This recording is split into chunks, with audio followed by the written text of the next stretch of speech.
In all of our episodes that utilize action, we try to actually move the story forward in our action sequences as opposed to just creating explosive eye candy. Always, to me, the most challenging thing is trying to get drama and emotion within the context of an action sequence, which we try to do a lot. Our show has always had sort of an old school approach to these things. I mean, if we can do it practically, we want to do it practically. In stunts and in special effects, you really need somebody who's done it for a long time. James Cameron taught me, he goes, I will shoot it real until I can't. Everything I can shoot real, I'm going to shoot it real. In the opening episode of season 2, Samson and Delilah, we do a pretty spectacular stunt. We flip a car that Sarah is driving and crash it into the LA River. Joel will lay out what he wants to get done. Then he'll come to me and say, Steve, I need this beefed up, the forward quarter panel, or I need this reinforced here. We'll take the cars back to our effects shop. We'll open them up and we'll reinforce them. And we'll have them ready for crash day.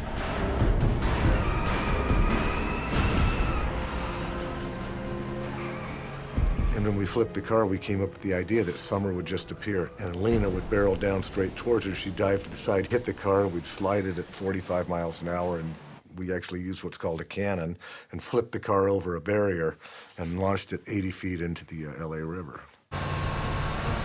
That was a big deal, and you know, it involved a lot. It had a lot of moving pieces. We had actors and stunt people, and those two guys, you know, figured out a way to catapult that car. It took hours and hours to rehearse that, just to get ready for it.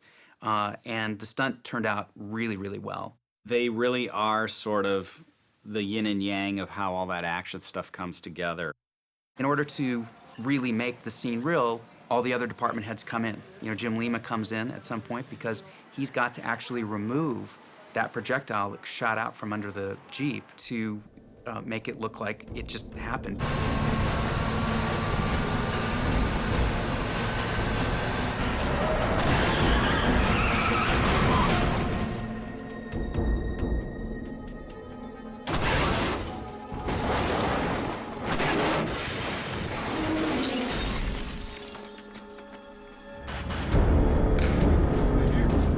The longer you can hang in there where you see it just about to leave his head, you'll beat him anyway. What a way to start the season.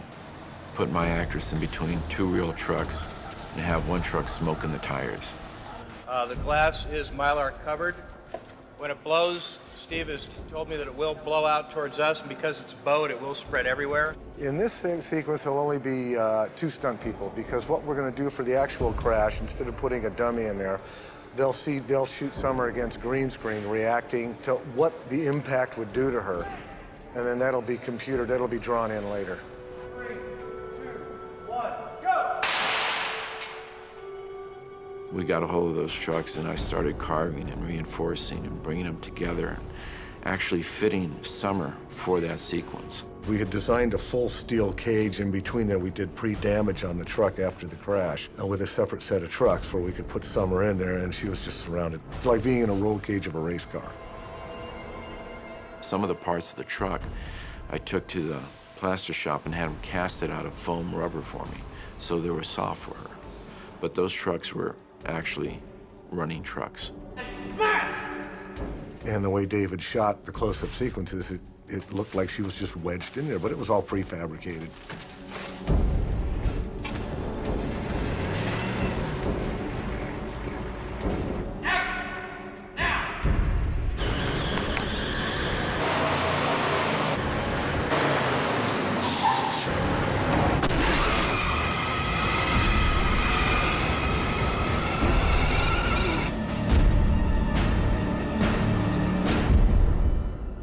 I really loved the day we spent in the water.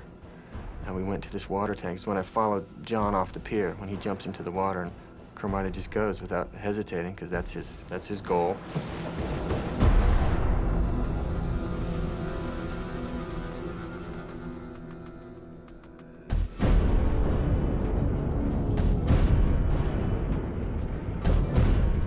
Anytime you're working underwater, I tell people, if people aren't comfortable with water, then you need time to train them. If they're not scuba divers, you can't expect somebody to go in there, get on breathing apparatus, and hold their breath Well, for that final stunt, we had a lot of problems, you know, trying to sync, you know, because it's always good to get, you know, as much of the actor doing it as you can get closer.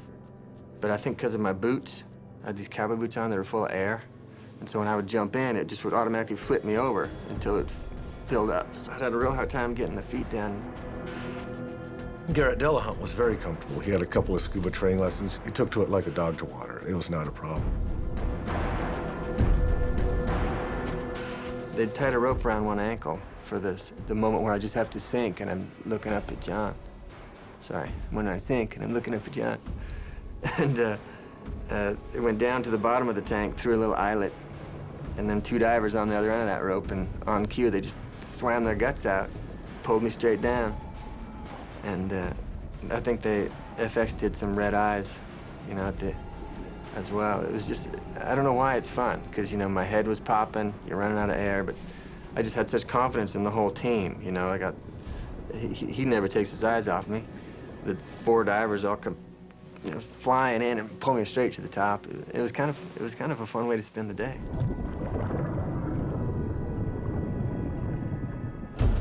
Josh is very smart in that aspect of putting the storylines together, because I'll come up with action pieces that fit within what he's trying to convey in the story. How many action pictures have you seen where there's no story and they're just throwing a lot of action? You're bored. At least that's the thing that's the most important to me, is what are we getting from the characters while these things are going on? Because without it, it's just kind of action porn.